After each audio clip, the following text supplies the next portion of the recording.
Désormais, carrefour des activités d'envergure, par sa somptuosité, le siège du Conseil congolais des chargeurs de Pointe-Noire est encore à la une.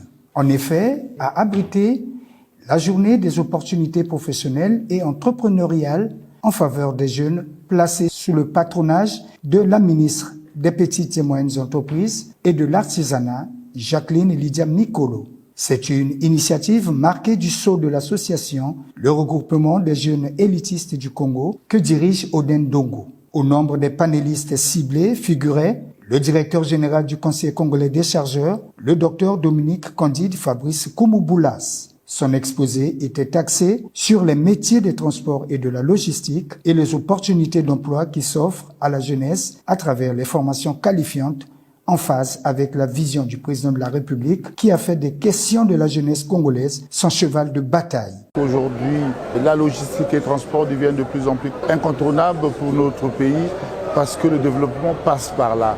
Aujourd'hui, ça devient un secteur très stratégique, un secteur qui permet de diversifier l'économie de notre pays. Alors donc, j'ai appris à ces jeunes qu'il y a des métiers qui leur permettront demain de trouver des opportunités d'emploi. Parmi les métiers, nous avons par exemple les métiers de la gestion des stocks et approvisionnement. Comment arriver à gérer par exemple les stocks au niveau des entrepôts, au niveau des magasins. Les apprendre par exemple comment est-ce que l'on devrait valoriser le secteur des transports et de la logistique à travers le pôle de la conduite intelligente. Nous avons formé 1000 jeunes en conduite intelligente.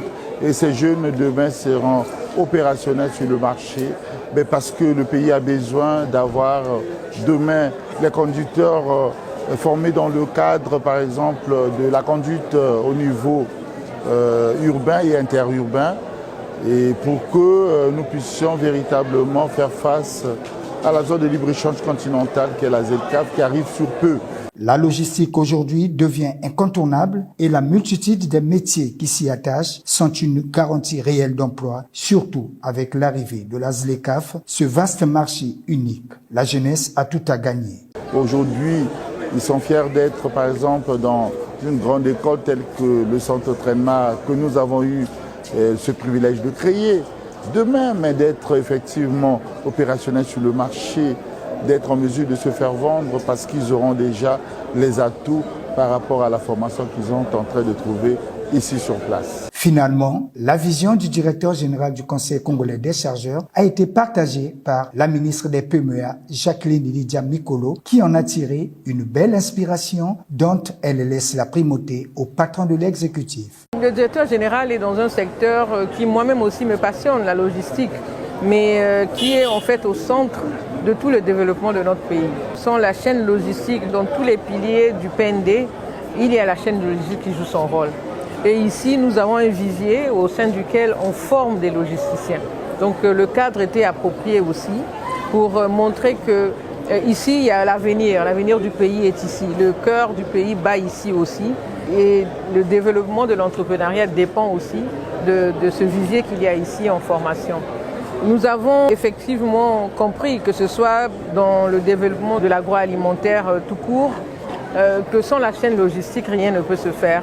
Et donc le gouvernement, à travers le projet Un jeune une entreprise, accompagne tous les projets qui sont dans l'agroalimentaire, mais fait un focus sur la chaîne logistique, notamment le transport, que ce soit à travers les véhicules de petit calibre, à travers les grands véhicules. Donc tous les projets de ce genre nous intéressent et je ne voudrais pas enlever la primauté au Premier ministre qui lancera bientôt un projet dans ce sens.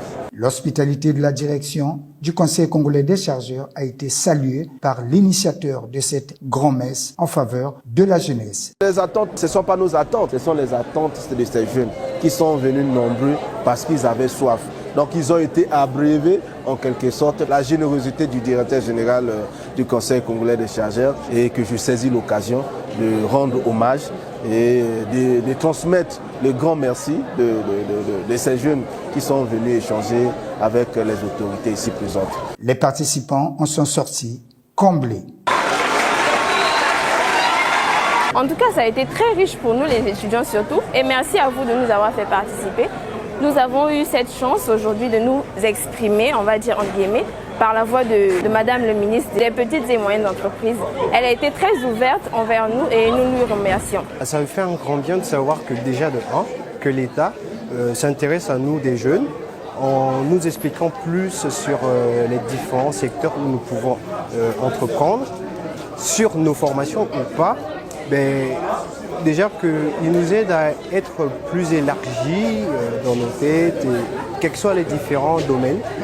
Et cela nous aide beaucoup. Plein de jeunes ne savent pas et ne connaissent pas leurs droits. Comme tout à l'heure, on a eu cette chance, à travers d'autres jeunes comme nous, de savoir quels sont nos droits, les ministères qui peuvent nous parrainer pour avancer, quels que soient les différents types de domaines où nous voulons entreprendre. Toute initiative convergeant vers l'autonomisation de la jeunesse est l'objet de toute l'attention du directeur général du Conseil congolais des chargeurs, qui s'est lancé depuis peu à accompagner toute action gouvernementale allant dans ce sens. En témoigne sa parfaite collaboration avec le ministère des PMEA dans le cadre de l'accompagnement à la formation de 1000 jeunes en conduite intelligente qui prendra fin sous peu. Tout ceci pour s'inscrire dans la vision du chef de l'État qui a dédié l'année 2024 à la jeunesse avec une rallonge.